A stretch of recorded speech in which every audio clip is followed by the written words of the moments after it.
Hello বন্ধুরা, তো তোমাদের সাথে আজকে শেয়ার করে নেব আমি রোজ কি খাই। তো আজকে সকালেই আমি ব্রেকফাস্টে করে নিয়েছিলাম ম্যাগি ভাজা, আর সেটা খেয়েও নিয়েছিলাম। ম্যাগি ভাজা ছিল ব্রেকফাস্টে, তারপরে দুপুরের লাঞ্চ মেনুতে তো ভাতটা অ্যাজ ইউজুয়াল, ভাত তো থাকবেই।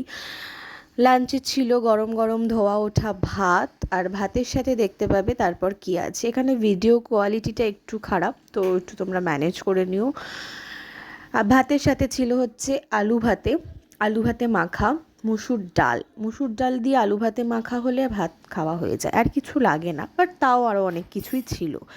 ভাত, ডাল, মুসুর ডাল, আলু ভাতে মাখা। তারপরে ছিল হচ্ছে মাছের কালিয়া। দেখো তোমরা আস্তে আস্তে দেখতে পাবে, কাতলা মাছের কালিয়া রসা রসা করেছিল মা। তারপরে ছিল হচ্ছে ডিমের ঝোল। ডিম খেতে তো আমি ভীষণ ভালোবাসি, আমার মাছ মাংসের থেকেও ডিম প্রিয়। তো ডিমের ঝোল ছিল, এটা জাস্ট ফ্যাবিউলাস হয়েছিল খেতে। তারপরে ছিল হচ্ছে মাটন অল্প করে রান্না করে নেওয়া হয়েছিল। মাটন খেতেও তো ভীষণ ভালো লাগে। তো আজকে আমরা এইভাবেই লাঞ্চ করলাম, মাটন, ডিম, মাছ সবই খেয়েছি। ডাল আলু ভাতেও ছিল।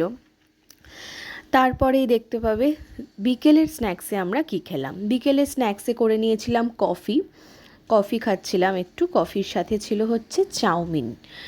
আমি বানিয়ে নিয়েছিলাম চাউমিনটা, তো ঘরোয়া চাউমিন আর কফি, এভাবেই আমরা খেলাম। আর রাতেও ডিমের ঝোল ভাতই খেয়েছিলাম। টাটা।